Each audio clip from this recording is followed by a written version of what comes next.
Hey Professor, or anybody that might be watching this video, this is Isaac Van Setten with Creating a Nonlinear Story Arc. So, my target audience for this project is young teens to adults, ages 12 to 18. That way I can make the game rated T, so I can put in a little bit of gore, a little bit of blood here and there, and also give it some humor. That way I can appeal more to that generation. So, what is the game genre, world, and setting? So, it is a single-player adventure open-world game that takes place in the medieval fantasy world. A good likeness would be, say, Skyrim, or even the Dark Souls era games. And that's a lot of how it controls. It's sort of like a Soulsborne game, where it's target the enemy and try to take them down, try to get their health points down to 0. So, who is the hero of this story?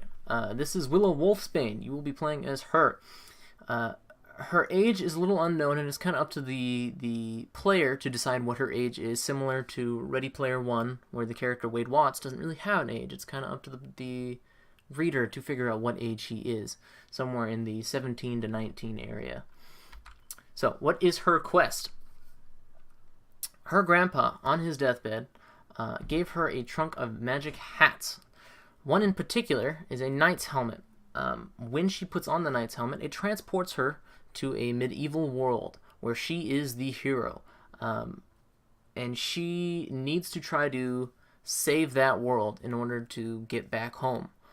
Her grandpa, throughout her entire life, has been her mentor, her person that she looks up to. So when she goes into this world, she thinks, I'm going to be just like my grandpa, and I'm going to go ahead and try to save this world. So her motivation is not only does she want to save the world because her grandpa did it, she wants to make a difference herself. In a world that's filled with male heroes, she wants to try to be out there, one of the only female heroes to really kick the bad guy's butt and save the prince rather than the princess. She really wants to be different from everybody. So this is a knight's journey. She spawns into a medieval era world where she finds a horse detailing her quest. A scroll stating that there is an evil king dominating the land and that she needs to go and vanquish him in order to restore true power and save the prince. So along the way, along her route towards the castle, she encounters a bandit by the name of Nibberdoo, and if you can't guess, that's Robin Hood backwards. She finds out that he's kind of scrawny and is just trying to please the other bandits. So, she kicks his butt and is offered a choice to either let him go or tag along. He wants to also make a difference, just like she does. If the player decides to let him tag along, there is a chance that he was lying and that she will get betrayed by him and then up in the wrong hands. If they let him go, well, then she carries on her way. So, she reaches a fork in the road, or she can choose to go on a detour or stick down the normal path. If she goes down the detour, there's a potential loot gain. Throughout her path, she has fought bandits and encountered many different people, but on this detour is where she can get some real help. If she goes down the detour, she'll have to fight quite a bit of people, but in the end will gain some better armor and a better sword. And overall might have been worth it. However, if she goes down the normal path, she can complete the game sooner with a little bit more difficulty. So, along each of the routes, she will find a village. Regardless of which route she takes, she will still find that village. And within the village, she'll find an old man constantly bugging her to eat this stinky cheese that he's offering.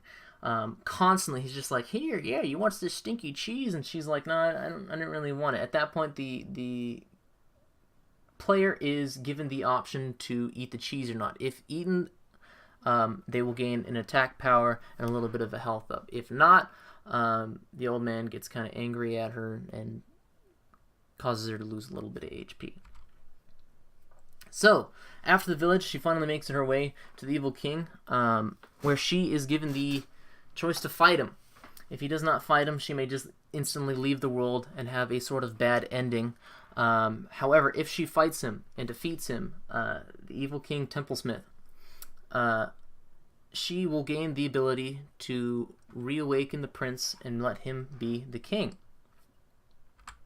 So, she goes ahead and saves the prince.